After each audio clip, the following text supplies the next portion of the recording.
guys, welcome back to the channel. It's been a while. You know how we do. We're gonna get back on top of it at least for another 3 months. We know. we gonna try it. What does that mean? I'm gonna have to go back to my job. What's that mean? But you know what I mean. I got you. Hey, shout out Rizzy coming back. C4 on top. So you know what? Let's start this channel. What's going on? I'm Brandon. It's Halloween, so it's Peter Parker in the building, you know what I'm saying? But yes, you know, so today I have for y'all a special deck. This is the Full Metal Alchemist deck. No, I'm just kidding. This is Chimera, if you know, you know. Sorry, we're having technical difficulties. Yeah, let me get this little web shooter off. Okay, so yeah, this deck is literally a blast. Like, it's the most fun I've had playing the game in a really long time. And yeah, let's get right into it.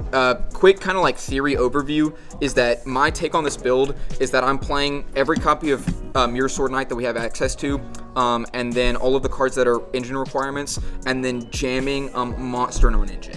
I think Monster non-engine, specifically that replaces itself, i.e. Fenrir, is at a premium in this deck. I know most variants that are being played in tournaments use spell board breakers, and I respect that completely, but I just think, like, I want to be truer to what this deck can capitalize on, and I think that is Monster non-engine. You just want to be weird. I'm trying to be him, but let's get into it. Okay, Timothy. Yes, sir. So first, you know, we're playing 9 copies of Mirror Sword Knight.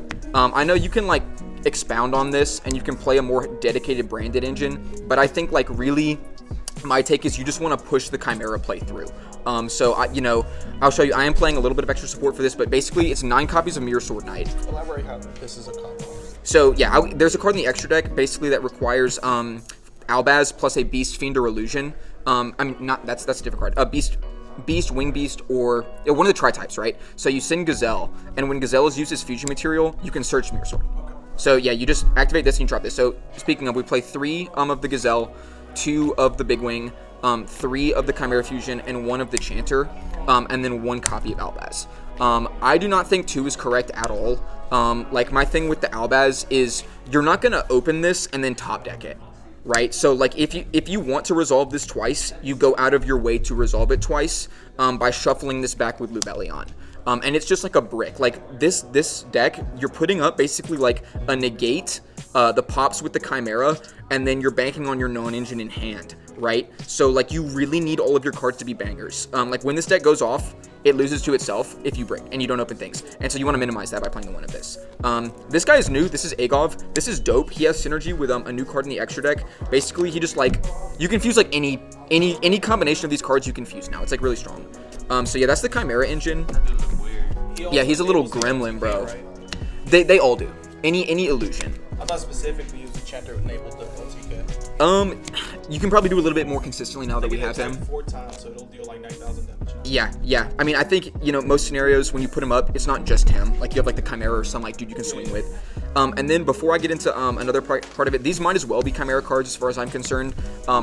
Yeah, for a while I was playing this at 3, but it's just like really greedy. I think like playing 2 has been really good, but it's like tempting. Like, if you told me that you play this at 3, I would honestly not doubt you. Like, this card in this deck is so absurd. Like, if you can push the Chimera play through an interruption and then resolve tack, then like your little baby board of like a negate and the pops plus like non-engine, like when your opponent has 3 cards to deal with that instead of 6, it's like a completely different ball game.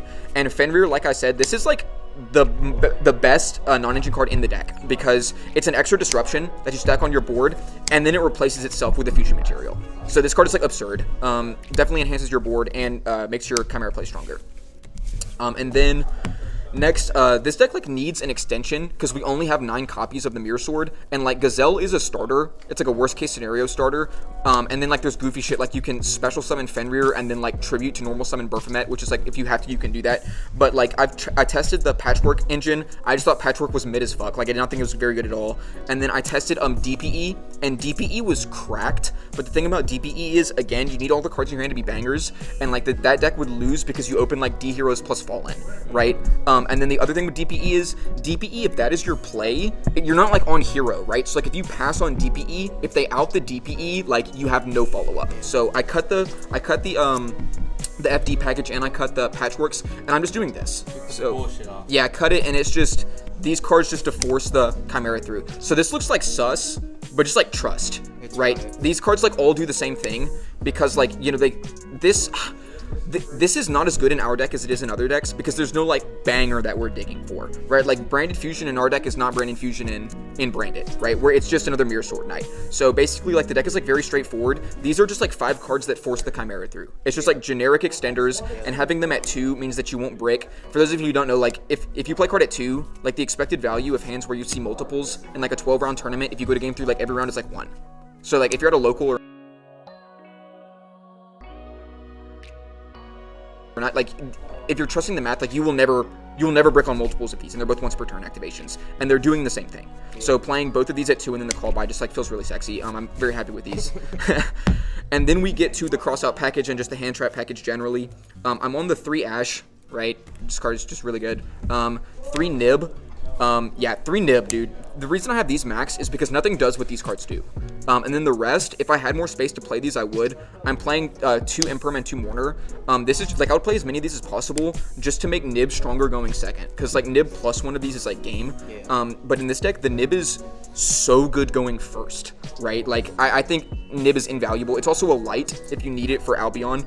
But if I were you, this last card, this 40th card, is the Veiler. So I'm on like 3 Ash, 3 Nib, because nothing does what they do, and then 5 Monster Negates. But right now, I'm testing the Goddess, which is just a light. This can be Hex Sealed. This is just Dragoon. This is how you make Dragoon in this deck.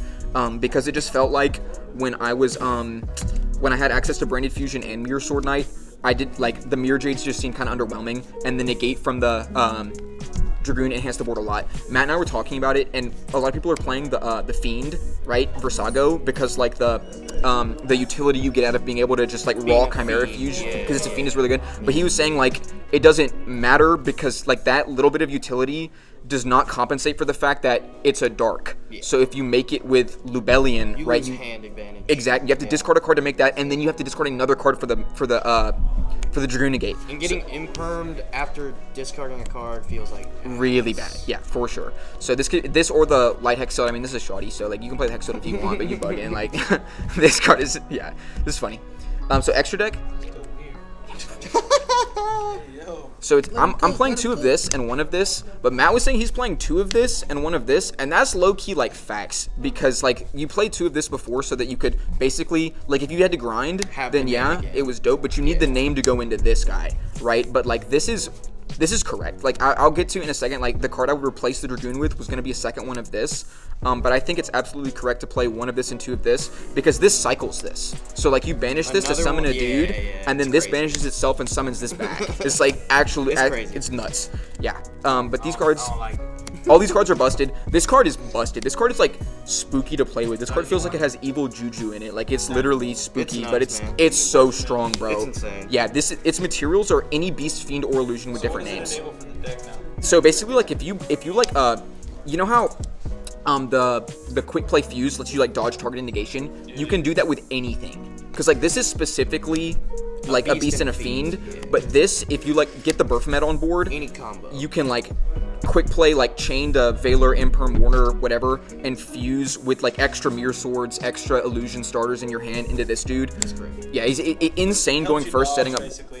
Absolutely. Yep. You can also, if you start with like the Branded Fusion play, or you start with a Gazelle normal summon, you can like make this dude and just like put the Mirror Sword Knight in grave to get the negate life. It's like really strong. And then this card is hilarious. Yeah, this card just like punches people in the face like a bunch. It's really funny. Yeah, big fan of this card. And then the honorary Chimera fusion monsters are Guardian Chimera and Magnum. Hey. What you mean honorary? He's the original one, bro. Hey. Let me just say. Whoa. Actually, yo. He's an original one, bro. DM era Chimera? What you talking about? No one talks about DM no more. Oh my god. Pause. I put that Magnum on and I relieve her. Bro. This card is cracked, bro. I'll be honest. I'll be honest. I don't hard make this card very often. If I do, it's like a last resort type play. But what this card really comes in clutch for is when you're out of, especially because I'm on this instead of the Versago now. I'm on the 2 Baphomet because it just seems like 3 is really greedy because you're going to resolve it 3 times anyway with 2 copies. This is like the Fiend, right, to make your dude. But I guess now it's like, yeah, so what happens is like this becomes your Fiend target. And so like you bridge this into the Chimera and in the process you like pop 1, draw 1. It's like very strong. But it does also like you can summon it I mean, it is like a viable boss. It's just you have better things you can be doing, you know. And this card is a house. Like I could. It's so good. Yeah, this card's insane. And you need 2 of it. I think 3 is a little much. But the second one comes. The second one does not come up for me very often. But like it is clutch. It is clutch. It depends on the way you play the deck. I play it a little bit differently than this build. So. More greedy. No. More grindy actually. I like to play a little bit lower to the ground. Fair enough. Yeah. For the Albaz stuff, this is the one that is the really important one because this turns this into Mirror Sword Knight. And then I have the Albion into the Lubellion. Just trust like you still need this for like niche stuff. For sure. This guy and then the Dragoon. Yeah, this card's like nuts. I would cut like if I'm testing it. If I were to cut it, I would play another one of this. You could also cut it for a Zeus. I think Zeus is insanely strong in this deck because of how strong your talents is. Being able to snatch like a Noir or like whatever Xyz monster and then just slap the Zeus on top is really good. Or this could be the Draco Equise. I was playing the Draco Equise. It's not in this build because I was sleeping on Vanadium. Like I played it when it was like I was playing the Draco Equise when Adventure Synchron was running around and when Vanadium was pre-Agov Vanadium. And I had like cut it.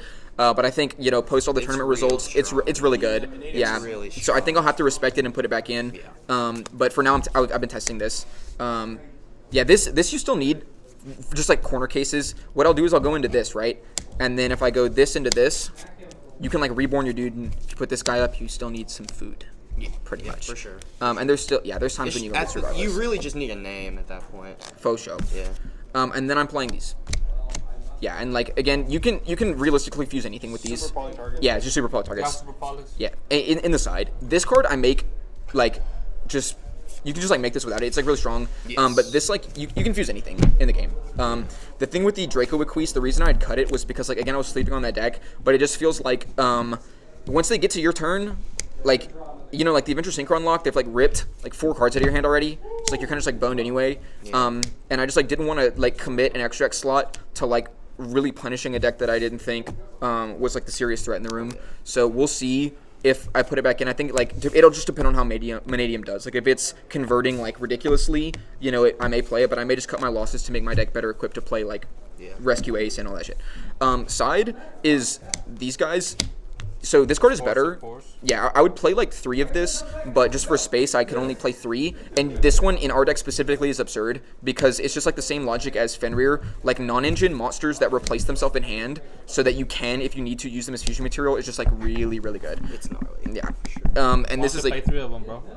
this. I wish, bro. Man, no, I'm dude. This card had to go, dude. Like literally, this card is absurdly strong. Yes.